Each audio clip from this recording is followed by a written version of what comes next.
ఓం నమో భగవతే వాసుదేవాయ. మన భారతీయ సంస్కృతిలో ప్రకృతిని దైవంగా భావిస్తాం. పుట్టను చూస్తే నాగదేవత అని, నదిని చూస్తే గంగమ్మ అని మొక్కుతాం. కాని అన్ని చెట్లలోకి వృక్షరాజము అని పిలువబడే రావి చెట్టుకు ఒక ప్రత్యేకమైన స్థానం ఉంది. అసలు ఈ చెట్టు కింద ముక్కోటి దేవతలు ఎందుకుంటారు? శనివారం రోజే ఎందుకు పూజించాలి? ఆదివారం ఎందుకు ముట్టుకోకూడదు? ఈ రోజు మనం రావి చెట్టు వెనుక ఉన్న ఆసక్తికరమైన పురాణ కథను, శాస్త్రీయ రహస్యాలను ఈ రోజు వీడియోలో తెలుసుకుందాం. ఒక చిన్న గ్రామంలో శివరామయ్య అనే జ్ఞాని ఉండేవారు. ఆయన నిత్యం ఉదయాన్నే రావి చెట్టుకు ప్రదక్షిణలు చేసేవారు. అది గమనించిన ఆయన మనవడు అర్జున్, తాతయ్య, ఊరిలో ఎన్నో చెట్లు ఉన్నాయి కదా, కేవలం ఈ రావి చెట్టుకే ఎందుకు అంత ప్రాముఖ్యత అని అడిగాడు. శివరామయ్య చిరునవ్వుతో, అర్జున్, ఇది కేవలం చెట్టు కాదు, ఇది ఒక ఆధ్యాత్మిక శక్తి కేంద్రం. దీని వెనుక ఉన్న రహస్యాలు వింటే నువ్వే ఆశ్చర్యపోతావు అంటూ వివరించడం మొదలుపెట్టారు. మన పురాణాల ప్రకారం రావి చెట్టులో త్రిమూర్తులు కొలువై ఉంటారు.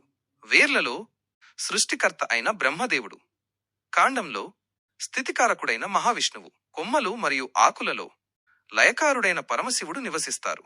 అందుకే శ్రీకృష్ణ పరమాత్మ భగవద్గీతలోని విభూతి యోగంలో వృక్షాణాం అశ్వత్థోలహం అని చెప్పారు. అంటే చెట్లలో నేను రావి చెట్టును అని అర్థం. ఈ చెట్టును పూజించడం అంటే సాక్షాత్తు ఆ పరమాత్మను పూజించడమే. 2. లక్ష్మీ అలక్ష్మీదేవి గాథ. తాతయ్య, మరి శనివారం మాత్రమే ఎందుకు ప్రత్యేకంగా పూజిస్తారు అని అడిగాడు అర్జున్. శివరామయ్య ఇలా వివరించాడు. పూర్వం క్షీరసాగర మథనం జరిగినప్పుడు లక్ష్మీదేవి కంటే ముందు ఆమె అక్క అలక్ష్మి అంటే జ్యేష్ఠాదేవి ఉద్భవించింది. ఆమె దారిద్ర్యానికి దేవత. ఆమెకు ఎక్కడ నివాసం ఉండాలో తెలియనప్పుడు మహావిష్ణువు ఆమెకు రావి చెట్టును నివాస స్థానంగా ఇచ్చారు. తరువాత లక్ష్మీదేవి ఉద్భవించి విష్ణువును వరించింది. తన సోదరి అయిన అలక్ష్మిని చూడటానికి లక్ష్మీదేవి ప్రతి శనివారం రావి చెట్టు వద్దకు వస్తుందని పురాణాలు చెబుతున్నాయి.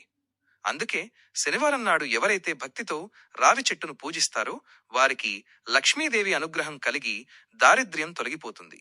అంతేకాదు, అర్జున్, శనిదేవుడికి కూడా రావి చెట్టు అంటే భయం మరియు భక్తి. దీని వెనుక ఒక గొప్ప కథ ఉంది.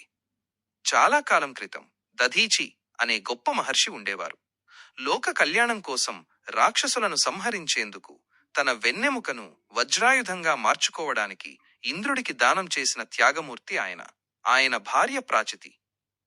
దధీచి మహర్షి శరీరాన్ని త్యాగం చేసే సమయానికి ప్రాచితి గర్భవతి. తన భర్త మరణవార్త విని తట్టుకోలేక ఆమె కూడా ప్రాణత్యాగం చేయాలనుకుంటుంది. కాని గర్భంలో ఉన్న శిశువు కోసం ఆగి ప్రసవం అయ్యాక ఆ పసికందును ఒక పెద్ద రావి చెట్టు కింద ఉంచి తను కూడా తనువు చాలిస్తుంది. ఆ పసికందు అనాథగా ఆ రావి చెట్టు కింద పడి ఉంటాడు. ఆకలితో ఏడుస్తున్న ఆ బాలుని చూసి ప్రకృతిమాత చలించిపోతుంది. ఆ రావి చెట్టు తన ఆకుల నుండి అమృతం వంటి రసాన్ని, అంటే పళ్లను ఆ బాలుడి నోటిలో పడేలా చేస్తుంది. ఆ రావి పళ్లను సంస్కృతంలో పిప్పల అంటారు. ఆ పళ్ళు తిని పెరగడం వల్ల ఆ బాలుడికి పిప్పలాదుడు అనే పేరు వచ్చింది. పెద్దవాడైన తరువాత పిప్పలాదుడు మహా తపస్విగా మారతాడు.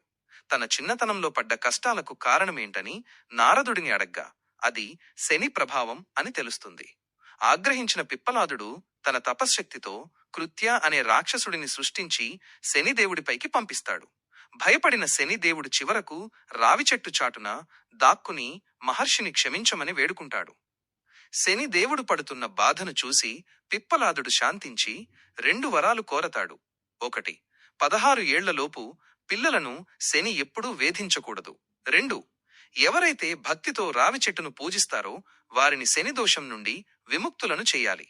అందుకే శనిదోషం ఉన్నవారు రావి చెట్టు కింద నువ్వుల నూనెతో దీపం వెలిగిస్తారు. మరి కేవలం భక్తి కోసమేనా అని అర్జున్ అడగగా శివరామయ్య ఇలా అన్నారు. లేదు నాయనా, ఇందులో గొప్ప విజ్ఞానం ఉంది. ప్రాణవాయువు సాధారణంగా చెట్లు రాత్రిపూట కార్బన్ డై ఆక్సైడ్ వదులుతాయి. కాని రావి చెట్టు రాత్రి కూడా ఆక్సిజన్ను విడుదల చేసే అరుదైన వృక్షం. రావి ఆకులు గాలికి కదిలినప్పుడు వచ్చే శబ్దం మన మెదడులోని తరంగాలను శాంతింపజేస్తుంది. అందుకే గౌతమ బుద్ధుడికి ఈ చెట్టు కిందే జ్ఞానోదయం కలిగింది. శివరామయ్య ఇంకా ఇలా అన్నారు. అర్జున్, అందుకే రావి చెట్టును పూజించేటప్పుడు సూర్యోదయానికి ముందే స్నానం చేసి నీటిని సమర్పించి 7 లేదా 11 ప్రదక్షిణలు చెయ్యాలి. ఆదివారం రోజున మాత్రం రావి చెట్టును తాకకూడదు.